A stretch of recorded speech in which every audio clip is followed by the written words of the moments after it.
Mumbai team ஐகானா வந்துட்டு சச்சின் டெண்டுல்கர் இருக்காருங்க. அந்த பதவியிலிருந்து குயிட் ஆக போறார் என்றும் தகவல் வந்திருக்கு. அதாவது மிகப்பெரிய லெவலில் அவரை என்ன சொல்கிறது அவமதிச்சிருக்காரு என்றே சொல்லலாங்க ரோஹித் சர்மா. தொடர் தோல்வி ஒரு மனுஷனை மிருகமாக்கிறோம்னு சொல்லுவாங்க இல்லையா, அந்த மாதிரி தான் சிஎஸ்கே மேட்ச்சில் நடந்திருக்கு. 7 விக்கெட் வித்தியாசத்தில் அடித்து தூக்கி பறக்க விட்டாங்க. சென்னை டீம் 4வது இடத்துக்கு போயிட்டாங்க. கிட்டத்தட்ட பிளே ஆஃப்குள்ளே ஒரு கால் எடுத்து வச்சுட்டாங்க என்றே சொல்லாங்க சென்னை டீம். சென்னை ஃபேன்ஸ் அனைவருக்குமே அது ஒரு ஹாப்பியான அப்டேட் என்றாலும் நம்ம கிரிக்கெட் காட் சச்சின் டெண்டுல்கரை மிகப்பெரிய லெவலில் பார்த்தீங்கன்னா டிசப்பாயிண்டட் பண்ணியிருக்காரு. ரெஸ்பான்ஸே பண்ணலையாம ரோஹித் சர்மா. அவரோட மகன் அர்ஜுன் டெண்டுல்கர் இருக்கார் இல்லையா, சச்சினோட மகன், அவரை பிளேயிங் லெவலில் எடுக்கிற மாதிரி தான் பேச்சு. ஆனால் ரோஹித் சர்மா எடுக்காமல் இம்பாக்ட் பிளேயராக யூஸ் பண்ணிக்கலாம் அந்த மாதிரி முடிவில் இருந்தார். நேற்று தான் உங்களுக்கே தெரியும் மேட்ச் கையை விட்டு போயிடுச்சு. மும்பை பிளேயர்கள் அனைவருமே சாவு வீட்டில் இருந்த மாதிரி தான் இருந்தாங்க. சரி, கையை விட்டு போனதுக்கப்புறம் நம்ம சச்சின் டெண்டுல்கர் என்ன சிக்னல் கொடுத்துருக்காருன்னா, அவர் தானே எம்ஐ டீமோட ஐகான், அப்போ அவர் சொல்கிறத கேட்கணுமா இல்லையா? மேட்ச் தானே கையை விட்டு போயிடுச்சு, என்னோட மகனுக்கு ஒரு வாய்ப்பு கொடுக்கலாமே, இம்பாக்ட் பிளேயராக அவரை யூஸ் பண்ணிக்கலாம்.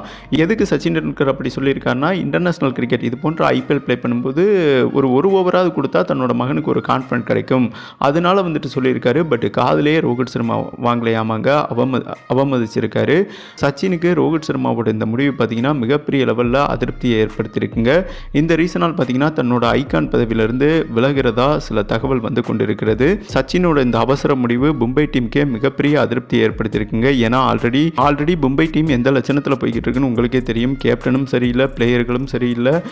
கேப்டனே வந்துட்டு போஸ்ட் மேட்ச் ப்ரெசன்டேஷனில் கண்கலங்கி ஒரு முக்கியமான ஸ்டேட்மெண்ட் கொடுத்துருக்காரு. அந்த வீடியோ போட்டிருக்கேன், நீங்கள் பார்க்கலைன்னா பாருங்கள்.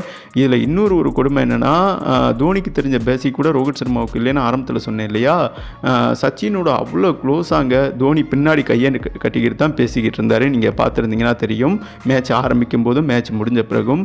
ஆனால் பாருங்கள், ரோஹித் சர்மா பக்கத்திலே இருக்கார். பட் சச்சினோட அருமை வந்துட்டு அவருக்கு தெரியல.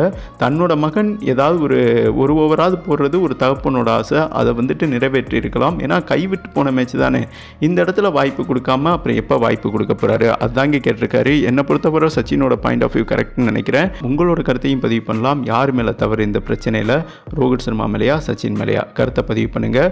அதே மாதிரி இன்றைக்கி மேட்ச் வந்துட்டு மதியம் ஜிடி கேகேஆர் மோதுறாங்க, பஞ்சாப் எஸ்ஆர்ஹெச் மோதுறாங்க. இந்த மேட்ச்சில் வந்துட்டு சிஎஸ்கேவுக்கு ஒரு சாதகமான போட்டி இருக்குங்க. அதற்குண்டான ப்ரெடிக்ஷனோட நான் நெக்ஸ்ட் வீடியோ அப்படி இல்லைன்னா குயிக்காக அப்லோட் பண்ணுறேன். ஓகேவா?